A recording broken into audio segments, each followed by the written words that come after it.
I am speaking to you at a moment of grave crisis, when violent and fanatical men are attempting to destroy the unity and the freedom of Canada. But after weeks of dangerous and unlawful activities, as democracy flourishes in Canada, we don't always agree, and that's okay. Because individual liberty is cherished in Canada.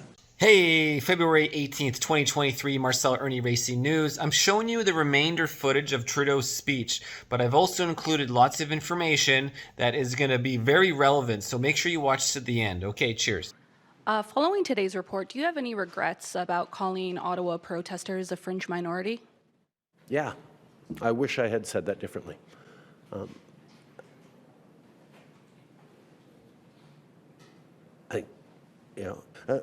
Oui, je regrette pas avoir choisi mes mots avec un peu plus de délicatesse.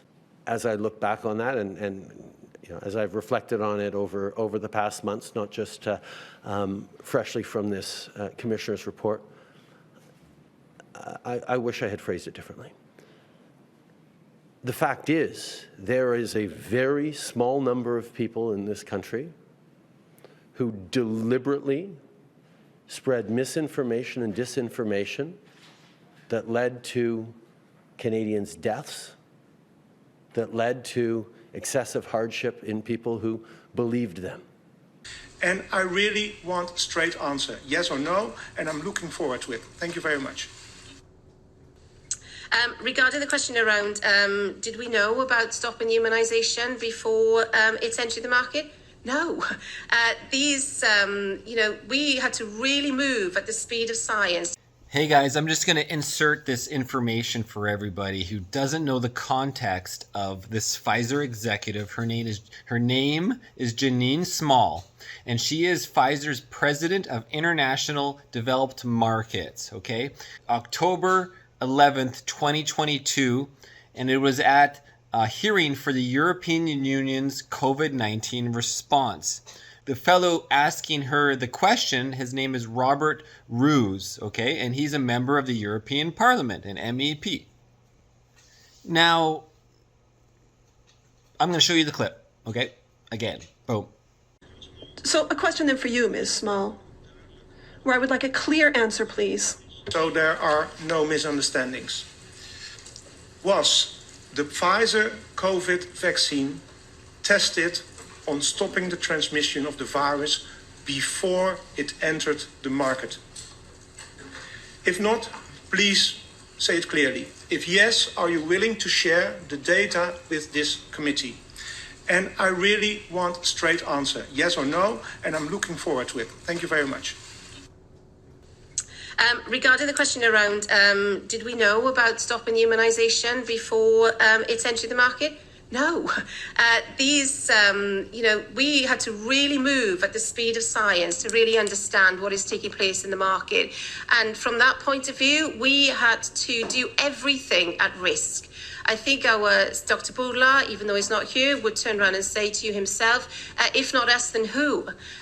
Dr. Bourla actually felt the importance of what was going on in the world. And therefore, as a result of that, we actually spent $2 billion at risk of self-funded money from Pfizer to be able to manufacture, first of all, research, develop and manufacture at risk to be able to make sure that we were in a position to be able to help with the pandemic. Blah, blah, blah, blah. I'm going to interject right in the middle of her bullshit. Now, she's talking about they invested $2 billion at risk. Okay, I'm going to tell you the risks that Pfizer takes and how they profit from those risks. Pfizer, the world's largest drug company, has been hit with the biggest criminal fine in U.S. history as part of a $2.3 billion settlement with federal prosecutors for mispromoting medicines and for paying kickbacks to compliant doctors. This is the biggest settlement in history in one event. And Pfizer is the one guilty of it. $2.3 billion they paid in fines for misadvertising, okay? And that was just the only one they got caught. It's part of doing business. But it continues. Their fines and payouts. How would anyone trust the companies such as Pfizer when all they do is break the law and get away with it as part of doing business. And this is not just big pharma, but it's also companies like Monsanto. Who here has seen the Aaron Brockovich movie? A perfect example of poisoning residents around it and denying any involvement for a decade, and people are dying of cancer from the water. And eventually there was a whole class action lawsuit in that movie, and that's based on a true story. But this is even bigger with big pharma. So they had out of court payments as well. Pfizer subsidiary Pharmacia and Upjohn is paying a criminal fine of $1.3 billion in record in American judicial history. So that's the biggest payment and out of court deal ever. Pfizer is also paying $1 billion in civil settlements to Medicare and Medicaid and other government health insurance schemes to reimburse improper prescriptions. Prosecutors said the payments reflected the size and seriousness of Pfizer's infringements. Tom Perelli, the Associate Attorney General, said it was a victory for the public over those who seek to earn a profit through fraud. Well put. That's Pfizer is earning profit through fraud. That kind of underlines the whole last couple years now, doesn't it? Now, here's something that we're both learning about as I research this. The fines are the accumulation of a 6-year investigation into Pfizer, sparked in part by a lawsuit filed by John Kopinski, a Pfizer sales rep in Florida, who blew the whistle on what he called unethical conduct.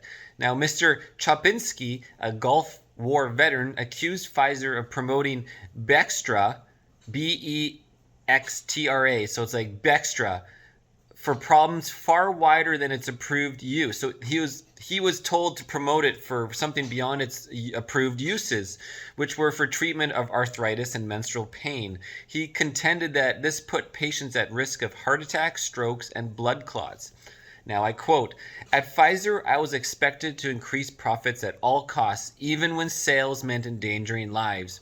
I couldn't do that," said Kopinski, who is set to receive $51.5 million under a U.S. law rewarding whistleblowers. Oh, interesting.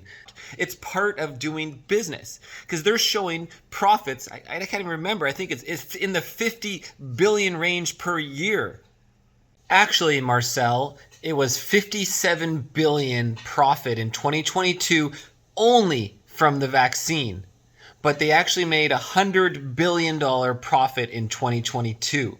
And now in 2021, they made $37.8 billion on just the vaccine. In the future forecasts, COVID vaccine sales are projected to plummet by 64% this year, which is 2023, to $13.5 billion, and their Paxlovid sales are expected to drop 58% to $8 billion, down from $18.9 billion. So they're forecasting that they need to think of something. How could we continue to make record profits again? And if you guys haven't seen the undercover video footage of dealing with a Pfizer scientist who was talking candidly about that, we're not going to talk about it here on CensorTube, but they have ideas for making things worse. So her $2 billion at risk is absolute bullshit. Okay, back to this bitch. And I think that's why I feel very good when a recent paper from the Imperial College stated that in the first year of the rollout of vaccines, we saved 4 million people. So from that point of view, I feel that actually we were there when the world needed us to be able to make sure that we were able to help people around the world with vaccination as well as now oral treatment. I would hate to imagine what situation we would be in the world right now if companies like us did not take those risks, did not do clinical research and developments at scale in order to make sure that we could have a vaccine that we could roll out to the world. So I understand your frustrations, I really do. But I also hope at some point, somewhere, you also do appreciate what pharmaceutical companies have done in order to be able to roll out and deliver vaccines at such speed and scale. Now, for some of you might ask, well, why is this really important, Marcel?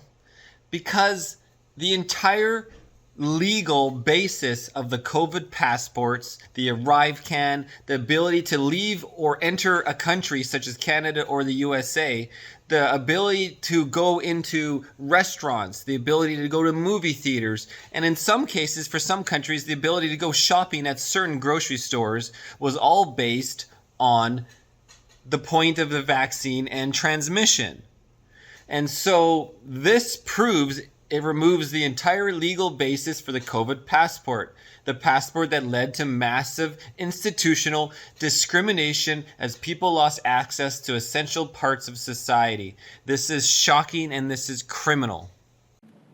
I continue to be very, very firm against those individuals.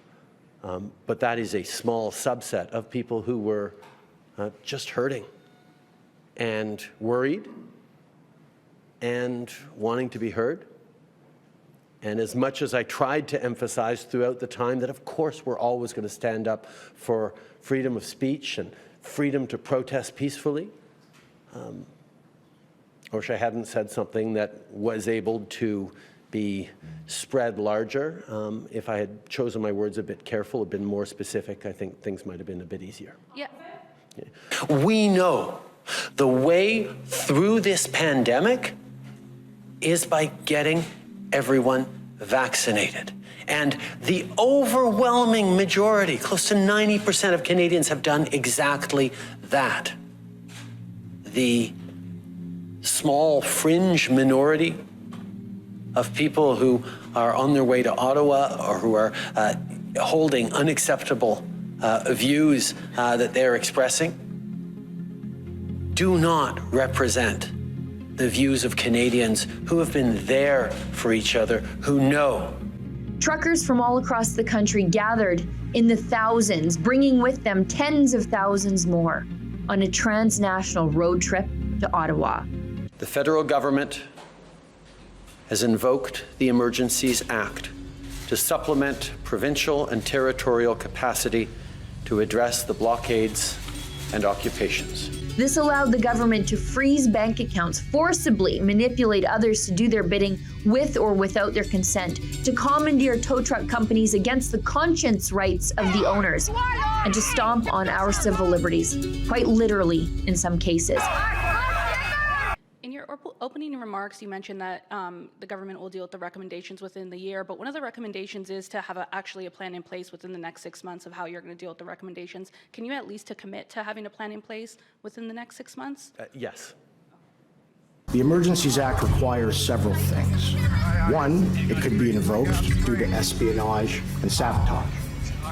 Are you going to hear any evidence about espionage and sabotage? The answer to that is no.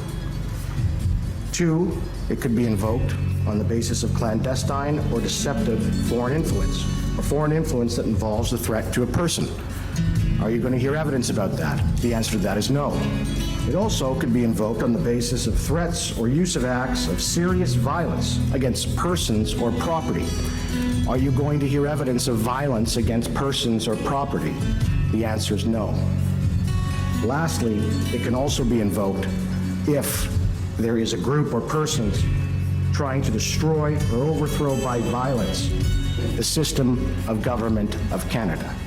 Are you going to hear evidence about individuals trying to do that? The answer is no. And the answer is that there was no reasonable and probable grounds to invoke the Emergencies Act, and that the government exceeded their jurisdiction, both constitutionally and legislatively, in doing so. I think the first thing I'd say to people who joined these protests, these occupations, is first of all, they will always have a right to be heard, to express themselves, to protest peacefully things they disagree with. And they have been heard. They've expressed very clearly their views, their perspectives, and they're hurt. At the same time, however, we are a government that is grounded in science and data and expert advice, and we followed the advice of public health officers and medical professionals to keep Canadians safe during a pandemic. That include encouraging through every means we could people to get vaccinated. And that worked. We had a better pandemic than many of our peer countries, with fewer deaths, with lower levels of economic disruption, with greater social cohesion than many other places. And we will continue to listen to all voices across this wonderfully diverse country that isn't just diverse geographically or culturally or in origins, but also in perspectives. But listening to each other goes in both directions. We hear their skepticism around science, but they need to also hear our belief in science. Did we know about stopping immunisation before it's entered the market? No. These are conversations that we need to have. Not to say, of course, that everyone who chose not to get vaccinated doesn't believe in science. Of course not. Individuals can make decisions for themselves, and we'll always respect that. I liked him before the pandemic. Trudeau? Yeah. Yeah. I was like, he's a handsome guy. Yeah. Seems sweet. Yeah. You know, it's like good looking guy, confident, good talker. Yeah. And then during the pandemic, I'm like, oh, you're a fucking dictator. Yeah. Oh, you don't like criticism. You're trying to shut down criticism by saying that all your critics are misogynists and racists. Yeah. You hear he said that about the trucking people, the truckers? He called them all misogynists and racists. Oof. Yeah, he's gross. We deserve a government that's going to continue to say, get vaccinated. And you know what? If you don't want to get vaccinated, that's your choice. But don't think you can get on a plane or a train beside vaccinated people and put them at risk. But those individuals who deliberately chose to amplify falsehoods and put their fellow citizens at risk, those were things that a government needs to stand firmly against, because our job is to keep Canadians safe. He said they don't believe in science. They're often misogynistic, often racist. No, they're not. That was not smart of him at all. Right. He said, but they take up space. And with that, we have to make a choice in terms of a leader as a country. Do we tolerate these people? It's like, tolerate them. Now you do sound like Hitler. That's what we did during this Emergencies Act. That's what we did during this pandemic.